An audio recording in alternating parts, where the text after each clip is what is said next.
CCTV channel එක ඔයගොල්ලෝ සාදරයෙන් පිළිගන්නවා. අද ඉඳන් අපි පටන් ගන්නවා SSC education section එකක්. ඒකේ මුලින්ම මම කරන්න යන්නේ Excel වල තියෙන එදිනදා ඕන වෙන වැඩ කරනකොට ඕන වෙන Excel පොඩි ෂෝට්කට්. ගොඩාක් වෙලා ගිහින් කරන්න ඕන දේවල් ලේසියෙන් කරගන්න පුළුවන් පොඩි ෂෝට්කට් ටිකක් පෙන්නන්න යන්නේ. සමහරවිට මේගොල්ලෝ මේව ඔයගොල්ලෝ දන්නවත් ඇති. මම දන්න දේ බෙදා ගන්න ආසාවට බෙදා ගන්න යන්නේ. මීට වඩා ලේසි ක්‍රම සමහරවිට ඔයගොල්ලෝ දන්නවා ඇති. ඒවා අපේ කමෙන්ට් සෙක්ෂන් එකට කමෙන්ට් කරන්න පුළුවන්. අපි ඩිස්කස් කරන්න පුළුවන් ඉස්සරහට. ඔයගොල්ලන්ට මොනවද දැනන දේ තියෙනවා අහන්න පුළුවන්. ඒකට මට ඔයාලට කියා දෙන්න පුළුවන්. SST එක channel එක subscribe කරන්න. කරලා bell icon click කරලා අපිත් එකතු වෙන්න. අපි බලමු අද මම කියා දෙන්න යන්නේ සාමාන්‍යයෙන් ගොඩාක් දේවල් කරගන්න පුළුවන් ෆෝමියුලා එකක්. මේක දන්නවා ඇති VLOOKUP ෆෝමියුලා එක. මේක කොහොමද පාවිච්චි කරන්නේ, මොනවාටද පාවිච්චි වෙන්න පුළුවන්, මොන වගේ දේවල් වලට කරගන්න පුළුවන්, ඒ පිළිබඳව පොඩි කෙටි හැඳින්වීමක් කරන්න. ඊට පස්සේ ඉස්සරහට අපි බලමු මොනවාද අපි මේ channel එකේ කරන්න පුළුවන් කියලා. මේ තියෙන normal Excel sheet එකක්. කවුරුද දන්න? VLOOKUP කියන ෆන්ක්ෂන් එක අපිට ගොඩාක් දුරට ඕන වෙන ගොඩාක් data වලින් සමහර data තෝරගන්න ඕන. example එකක් විදිහට මම ඔයාලට මේ තියෙන්නේ සාමාන්‍ය data sheet එකක්. මෙතන අපි කියමු supplier sheet එක කියලා. මේක අපි master sheet එකට හැදිලා ගන්න පුළුවන්. දැන් අපි බලමු VLOOKUP ආධාරයෙන් මොනවා වගේ දේවල් කරන්න පුළුවන් කියලා. දැන් මෙතන නම් පොඩි සංඛ්‍යාවක් තියෙන්නේ. අපි හිතමු මේකේ data 1000කට 2000කට වඩා වැඩිපුර තියෙනවා මේ sheet එකේ datas. එහෙම වුණොත් අපිට ඉක්මනින් හොයාගන්න පුළුවන් මේ සප්ලයර් ගේ නමින්, සප්ලයර් කෝඩ් එකෙන්, සප්ලයර් contact number එකෙන්, මේ වලින් මේ ඒ සප්ලයර් ගේ සම්පූර්ණ data ගන්න කොහොමද, ඒකට VLOOKUP ආධාර වෙන්නේ කොහොමද කියන එක තමයි මම දැන් පෙන්නන්න හදන්නේ. ඒකට අපි අලුත් ටැබ් එකක් ඕපන් කරනවා. ඕපන් කරලා ඒ ටැබ් එකේ මෙතන දානවා මේකේ තියෙන data ටික කොපි කරගමු ඉස්සලාම.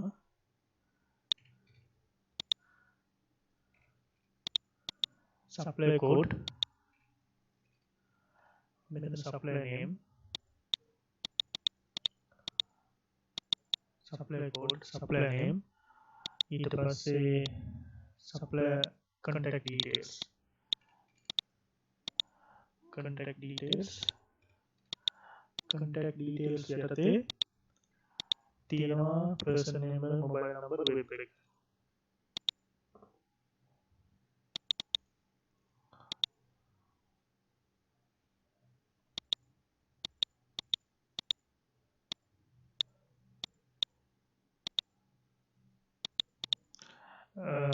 මම මේ කරන ඒවා සමාන ඒවා ඔයගොල්ලෝ දැනගන්න ඕන නම් යට කමෙන්ට් සෙක්ෂන් එකේ කමෙන්ට් කරන්න පුළුවන්. මේක කරේ කොහොමද, මේක මොකද්ද, ඒක කොහොමද කියලා මට ඒකත් විග්‍රහ කරන්න පුළුවන් ඉස්සරහට කොහොමද කරන්නේ කියලා. දැන් අපි බලමු මෙතෙන්ට සප්ලයි කෝඩ් එක ගහුවොත්. සප්ලයි කෝඩ් එක අපි කියමු අපිට සප්ලයි කෝඩ් ටික දන්නවා අපි. සහන කාලයකට දෙමු සප්ලයි කෝඩ් ටික දන්නවා. 10101. මෙතෙන් සප්ලයි කෝඩ් එක ගෙවුවාම මේ ටිකට ඉතුරු data ටික fill වෙන්නේ කොහොමද? ඒකට VLOOKUP භාවිත කරන්නේ කොහොමද කියන එක මම දැන් කියන්නේ හතරන්නේ. VLOOKUP කියන ෆන්ක්ෂන් එකට ඉස්සෙල්ලාම අපි කියමු supplier name එක ගන්න යන්නේ. supplier code එක ගහුවොත් supplier name එක ගන්න. අපි ඉස්සෙල්ලාම equal button එක ඔබලා v. එතකොට formulas ගොඩාක් එනවා. මේ තියෙන VLOOKUP formula එක. අපි double click කරන්න පුළුවන්. නැත්නම් ඔයාලට type කරන්න පුළුවන් සමානයි VLOOKUP වරහන් අරින්න. ඊට පස්සේ lookup value අපි මොකේද lookup කරන්න යන්නේ? අපි lookup කරන්න යන්නේ supply code එකට. අපි ඊට පස්සේ lookup කරන ක්ලික් කරනවා. මේක ක්ලික් කරපුවාම එතකොට අපි lookup කරගන්නේ supply code එකකට.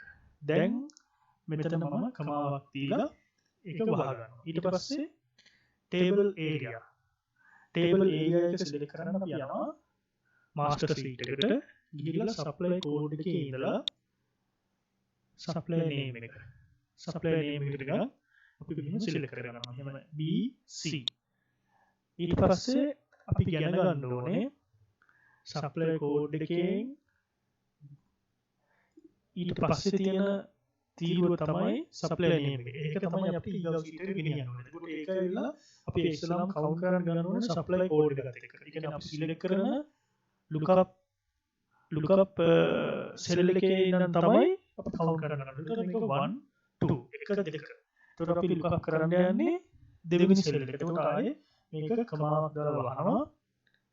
කමාවක් දාලා වහලා අපි මෙතන ගහනවා number 2. ඒ කියන්නේ 2 ගහන්නේ අපි ගන්න මෙතනින් 1 2 දෙවෙනි cell එක තමයි අපි ගන්න යන්නේ. ඊට පස්සේ දෙවෙනි cell එක අරගෙන ඊට පස්සේ ආයෙ කමාවක් දාලා වහනවා. ඊට පස්සේ යනවා true or false. ඊට පස්සේ අපි false කියන එක select කරනවා. false කියන එක select කරන්නේ ඒ කියන්නේ අපි කියමුකෝ අපි ගහන මෙතන ගහන number එක අපි කියමු 107 නේ 1008 ගහුවොත් එහෙම අතන supply name එක ගාවට not available hash n/a කියලා වැටෙනවා. ඊට පස්සේ ඒ හින්දා තමයි අපි false කියලා ගහන්නේ. හරි. ඊට පස්සේ අපි වරහන් වහා ගන්නවා. වරහන් වහලා enter කරනවා. ඊට පස්සේ මෙතන hash n/a කියලා වැටලා තියෙනවා. හරි. ඊට පස්සේ අපිට දැන් බලන්න පුළුවන් මේ ෆෝමියුලා එක වැඩ කරනවා කියලා. ඒකට අපි supply code එකට 1001 බලන්න. එතකොට මෙතන ඔයගොල්ලන්ට පේනවා supply name එක එනවා. example එක 1005. එතකොට Copenhagen contractor. ඒක ඇවිල්ලා තියෙනවා. ඒ වගේ අපිට සාමාන්‍ය මේ වගේ supply ගේ prices supply contact details personal details අපි කොච්චර quotation issue කරලා තියෙනවද කොච්චර PO issue කරලා තියෙනවද අපි කොච්චර බඩු purchase කරලා තියෙනවද average කොහොමද ඒ ඔක්කොම data ටික අපි master එකේ තියාගෙන එක number එකක් click කරපුවාම ඒ ඔක්කොම data ටික හැදෙන්න මෙතනට හදා ගන්න පුළුවන්. හරි. තව එකපාරක් මම contact details වලින් personal detail එක ගන්න කොහොමද කියලා මම ආයෙ කියන්නම්. හොඳට බලා ගන්න. is equal Vlookup මේක ඩබල් ක්ලික් කරනවා. ඊට පස්සේ වරහන් එකත් එක්ක යනවා. ඊට පස්සේ lookup value එක. lookup value එක ඇවිල්ලා supply code එක. supply code එක ඊට පස්සේ අපි කමාවකින් ඒක වහා ගන්නවා. වහගෙන table area එකට ගිහිල්ලා දැන් මෙතන යන්නේ අපි person කියන name එක. හරි. master file එකට ගිහිල්ලා B C D. එතකොට මේ D එක ඇවිල්ලා තුන්වෙනි cell එක. 1 2 3. එතකොට අපි තුන්වෙනි cell එක තමයි මෙතන ආයෙ කමාවක් දාලා වහලා තුන්වෙනි cell එක කියලා දාලා ආයෙ කමාවක් දාලා false එකට ඩබල් ක්ලික් කරලා ආයෙ වරහන් වහගෙන enter කරනවා. එතකොට බලන්න කිසි ප්‍රශ්නයක් නැහැ අපිට මිස්ටර් සරත් තමයි Copenhagen එකේ contact person. ඊට පස්සේ මම ආයෙ කියලා දෙන්නම් තව පාරක් මොබයිල් නම්බර් එක ගන්න කොහොමද කියලා. ඕනනම් වට මේ copy paste කරලා දැන් lookup value එක මෙතනින් හදලා මෙතන වෙනස් කරන්න පුළුවන් 4. ඊට පස්සේ ටෙලිෆෝන් නම්බර එනවා. ඔයාලා තේරුම් ගන්න මම ආයෙ කරනම් මේ උඩ තියෙන සෙල් එක මම දැන් එක පෙරක් lookup කරලා තියෙන්නේ. එහෙනම් ඒක copy paste කරනවා. copy paste කරපුවාම එතකොට උඩ තියෙන සෙල් එක පල්ලෙහාට ඉඳලා මම මේ සෙල් එක select කරලා මම ආයෙ supply code එක select කරනවා. select කරලා ඊට පස්සේ මෙතන range එක email ID එක තියෙන්නේ අතන column number 5 එකේ. එතකොට මම 5 කියලා වෙනස් කරලා ගහනකොට email ID එක automatic එනවා. ඊට පස්සේ ආයෙත් මෙතනට අර දෙයම කරනවා මෙතන 6. හරි. මම හිතන්නේ ඔයගොල්ලන්ට තේරුණා Vlookup formula එක පාවිච්චි කරන්න කොහොමද කියලා.